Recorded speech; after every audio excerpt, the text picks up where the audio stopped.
What's going on, everybody? My name is CakeyC and welcome back to the channel. There's no shortage of videos on YouTube going into detail on what are the best and worst maps in a Call of Duty game. But one of the biggest problems with these videos is that they're usually the creator's opinion. And obviously we all have different opinions on what are going to be good and bad maps. So instead of just getting a video out there of my personal opinions, I wanted to make a video that sort of gave an overview of the community's thoughts. And I did this by making a survey. I posted the survey on the Modern Warfare subreddit and I asked 6 questions. What is the very best map in Modern Warfare? The second best map? The third best map?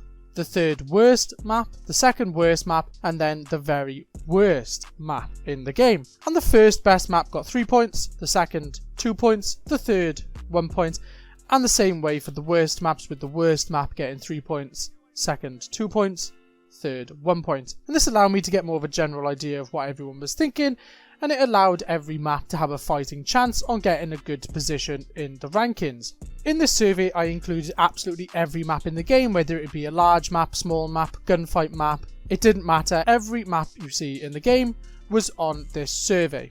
And what was quite nice is when the data was crunched, there was a clear 3 winners in each category. So I'm not going to make you wait around until the end of the video to find out which map was voted the best map in Call of Duty Modern Warfare.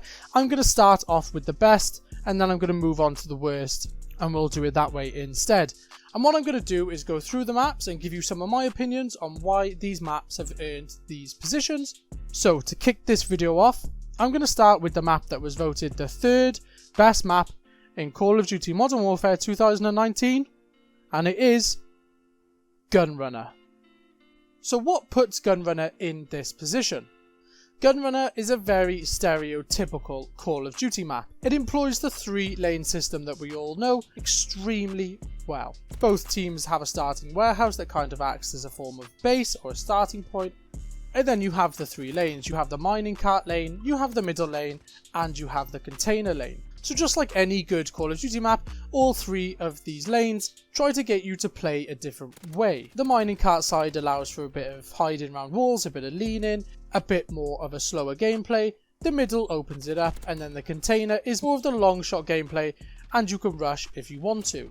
The map is designed to allow you to flow through these 3 lanes quite easily. On the mining cart side, you can fork off up towards the set of stairs where you can overlook the train track, or you can fork right into the central part of the map amongst the cargo carriages.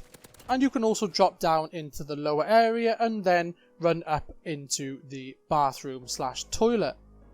So we have 3 separate fighting lanes, and you can move between them very easily and quickly, and this allows for that fun gameplay that we all like and we all are used to. The map is just well designed, it fits with the themes that we usually see, and it doesn't stray too far away from the standard Call of Duty map. And the one thing that Gunrunner is quite good at is eliminating that elevation dominance that you'll see in some of the other maps later on in the video. So Gunrunner comes in at number 3. So what was voted the second best map in Modern Warfare 2019? This map needs absolutely no introduction. It is a Call of Duty fan favourite and has gone down in the history books as one of the best maps in the game. If you leave something metal outside in the rain for a long time, what happens? It rusts. Coming in second place, we have Rust. Now I don't need to go into why Rust is a good map, we've done this for years and years. But it's easy to see the map is very small, which is always favoured by Call of Duty players. The outskirts of the map aren't that filled. You have a couple of containers here and there, but what this does is it allows for the outskirts of the map to afford for some good short range, aggressive gunfights. And then in the middle you have the oil rig, where you can get multiple levels of elevation and assert dominance from there. What I've always liked about Rust is that you can kind of be a player of any ability and get along with the map. It's a very simple and plain map. It's an easy, simple map, and that's why we all love it so much. And that's why it deserves to be second. The one thing I need to say about Rust is I'm actually quite glad it hasn't come in at number 1. I would feel a little bit cheeky making a video then saying that the best map voted by the community was a map that's been recycled from an older Call of Duty. So I'm quite glad that hasn't happened. So what has been voted the best map in Call of Duty Modern Warfare 2019? So I'll give you a few clues before we get into it. It begins with S, it's got containers, it's small, and you can play extremely aggressive on it. No, God! No, God, please, no! No! No! No! And no guys, I know what you're thinking, it is not Shipment. The best voted map by the community was SHOOTHOUSE. I had you go in there for a second, didn't I?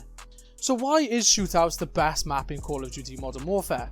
SHOOTHOUSE is a small / medium sized map, and it employs the 3-lane system that we spoke about earlier extremely well. You have 3 totally different fighting environments. You have the office side, the containers, you have the middle lane where you can do some sniping and get those long shots off, and then you have the scrapyard. All of these 3 environments are totally different. You can assert dominance in the office, you can have a fighting one-on-one face-off in the middle, and you can have extremely close quarter battles in the scrapyard.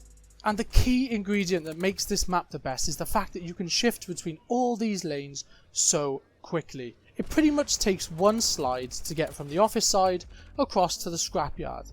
And that's what makes SHOOTHOUSE so good. It's quite long, but you can get around the map so very quickly, and Call of Duty players will always favour a small aggressive style map.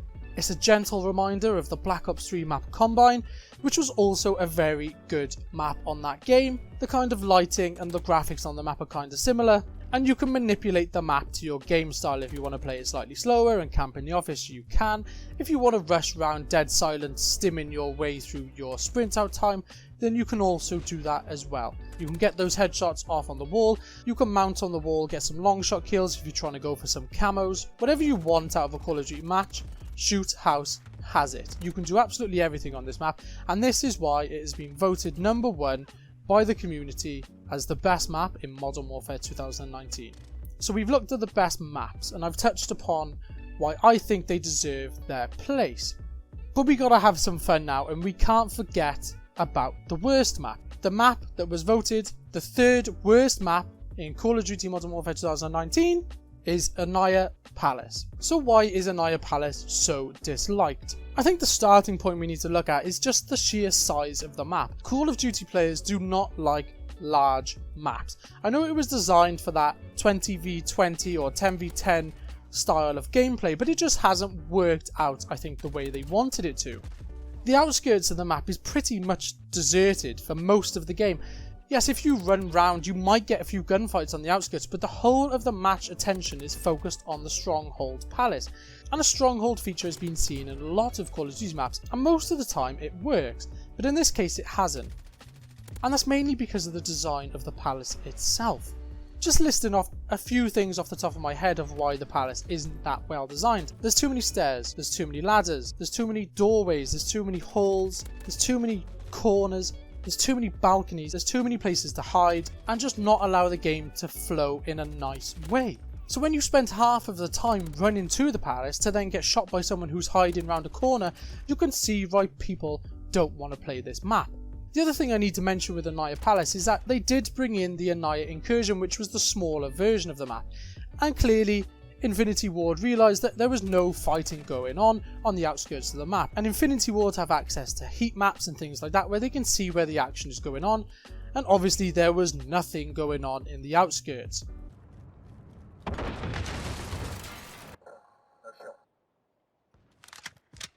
So they chopped the map up and just focused on this central palace. But for the main feature of the map to not be that good, it's not going to afford for an overall good map. The other thing that I want to let you know is that ANIYAH Incursion actually placed 5th as the worst map in Modern Warfare. And all this does to me is reiterate the fact that the ANIYAH map in general is not that good, and it's not that popular. Regardless of whether you play the big map or the small map, people still don't want to play it and they still don't like it. So what map was voted the 2nd worst? And it may come as no surprise that it's EUPHRATES Bridge. Now there's a lot wrong with EUPHRATES Bridge, the main bit being the actual bridge itself. It is far too dominant by the team that get up there and take control of the bridge. The houses on either side don't provide enough elevation to actually allow for competitive gunfights for people on the bridge. And once you're in the centre of the bridge, you can pretty much just gatekeep the ladders or the stairs to the way up. The other big problem with Euphrates Bridge is that it's heavily one-sided and it favours the town side of the map. You'll see in some of the gameplay I'll put on screen is that if you spawn on the wasteland side of the map, you might as well just leave, because you just get stuck in this perpetual cycle of spawn trapping, death, hating the game, why don't they have a vote to skip system, why am I playing this map, cycle of I don't know what's going on. It's just a nightmare of a map, and it just hasn't worked out that well. So I hope by now you're excited to find out what was voted the worst map. Now this map is a very popular tourist attraction based in the United Kingdom, but that doesn't mean it makes a good Call of Duty map. And I think you'll know what I'm talking about by now. It's Piccadilly. I don't even know where to start with Piccadilly. It is by far the worst map in Call of Duty, and I'm glad the community voted it the worst. To me, this map is honestly one of the worst maps I've ever had to play. I'll put the bird's eye view of the map up on screen now so you can kind of see where I'm trying to get with my point here. The map has no 3-lane system that we're all so used to.